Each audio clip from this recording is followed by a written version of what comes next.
Queen Lyra of Eldoria, a realm steeped in ancient forests and whispered magic, choked on the perfumed air of her betrothal feast Prince Theron of neighboring Northwood, a man whose charm was as manufactured as his silver armor beamed beside her. Lyra knew her duty. A union with Northwood would solidify their kingdoms against the encroaching Shadowlands. But duty felt like a noose tightening around her throat.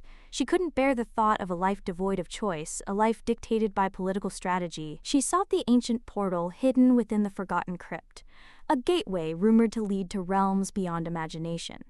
It was a desperate gamble, a foolish dream perhaps, but anything was better than being Theron's queen. The portal shimmered, a swirling vortex of emerald and sapphire light. Ignoring the tremor in her heart, Lyra stepped through. The familiar stone walls dissolved, replaced by a cacophony of flashing neon, the stench of synthetic oil, and the grinding roar of machines. She stumbled onto a grimy street in Neo-Kyoto, a metropolis that scraped the sky with towering skyscrapers adorned with holographic advertisements. Humans, augmented with cybernetic implants, hurried past, their faces illuminated by the glow of their neural interfaces. This was a world utterly alien to Lyra. Lost and disoriented, clad in her anachronistic gown, Lyra was a beacon in this neon-drenched dystopia. Two figures detached themselves from the crowd. Kai, a wiry young man with a shaved head and intricate cybernetic tattoos snaking across his face, and Hana, a woman with fiery red hair and a steely gaze, her leather jacket adorned with glowing circuit patterns. "Lost your way, princess?" Lyra, despite her fear, straightened her back. "I am Queen Lyra of Eldoria, and I demand to know where I am." Hana chuckled. "Eldoria? Never heard of it. You're in Neo-Kyoto, kid, and around here nobody cares about titles." "She's got credits written all over her," Kai murmured, eyeing her jeweled necklace. "Let's take her back to the foundry boss, might be interested." Before Lyra could protest, they grabbed her arms, their grip surprisingly strong. They dragged her through the crowded streets, deeper into the heart of the city. It was a hive of activity, a place where illicit deals were made and secrets were traded. The boss was a hulking figure named Kaito, his face scarred and his eyes cold. He was a notorious information broker, known for his ruthless efficiency and his extensive network of contacts. He listened to Lyra's story with a cynical amusement.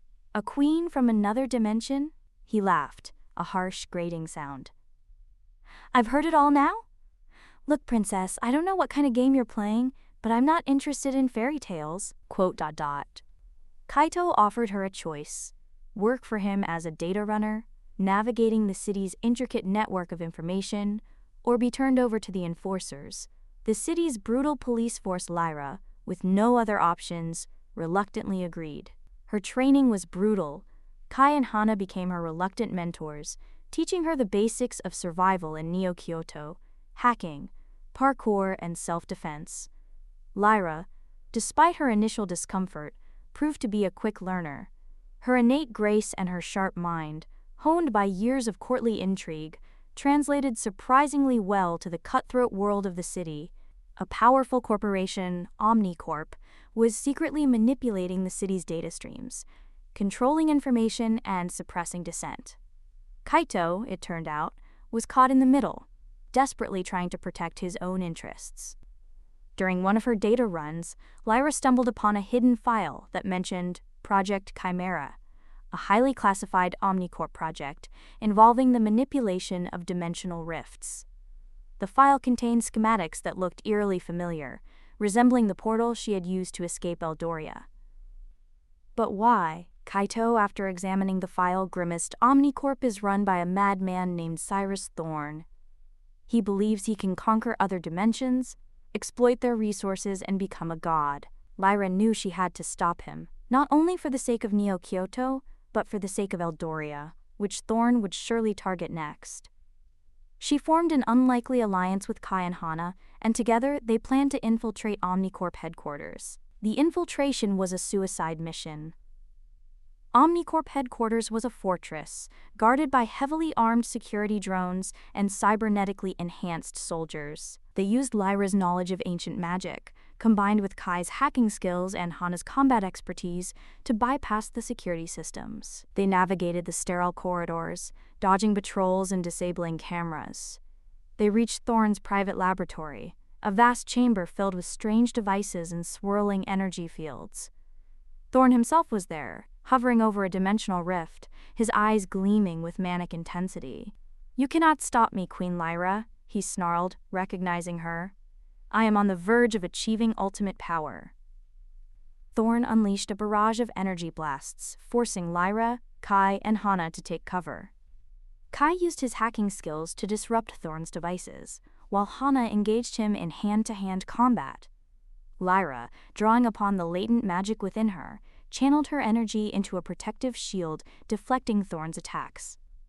During the chaos, Kai managed to overload the dimensional rift generator. The rift began to destabilize, threatening to engulf the entire laboratory. Thorn, enraged, turned his attention to Kai, unleashing a powerful energy blast that sent him flying against a wall. Lyra, seeing her friend in danger, acted without thinking. The energy surged through her body, knocking her unconscious. When Lyra awoke, she was back in Eldoria, lying on her bed in the royal chambers. The betrothal feast was still in progress, but the atmosphere felt different. The faces of the courtiers were filled with concern, and Prince Theron looked genuinely worried. "Lyra, you're awake!" Theron exclaimed, rushing to her side. "We were so worried you collapsed during the feast, we thought we had lost you." Lyra stared at him, confused. Had it all been a dream? The neon lights, the cybernetic implants, the conspiracy, it all seemed so vivid, so real. She realized that the energy blast had somehow transported her back to Eldoria, but it had also changed her. She was no longer the naive princess who had fled her responsibilities. She had seen the darkness of another world, and she knew that she could not simply return to her old life. Lyra excused herself from the feast and sought out the royal library.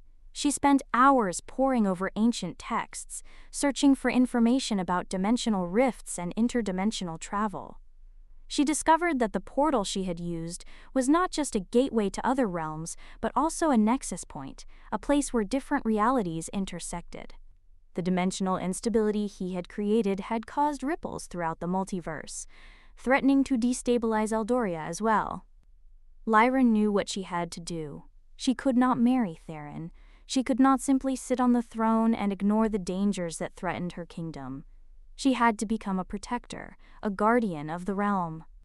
She summoned Theron and explained everything: the portal, Neo-Kyoto, Omnicorp, Thorn, and the threat to Eldoria. To her surprise, Theron listened patiently, his expression thoughtful. "I may not understand everything you've told me, but I trust you, and I will help you however I can." Lyra and Theron formed a new alliance, one based on mutual respect and shared purpose. They used their combined resources to strengthen Eldoria's defenses and to prepare for the coming storm. Lyra, drawing upon her newfound knowledge and her innate magical abilities, began to train a new generation of warriors, skilled in both combat and magic. The threat from Neo-Kyoto never materialized. The dimensional rift had been contained, and Thorn's plans had been thwarted.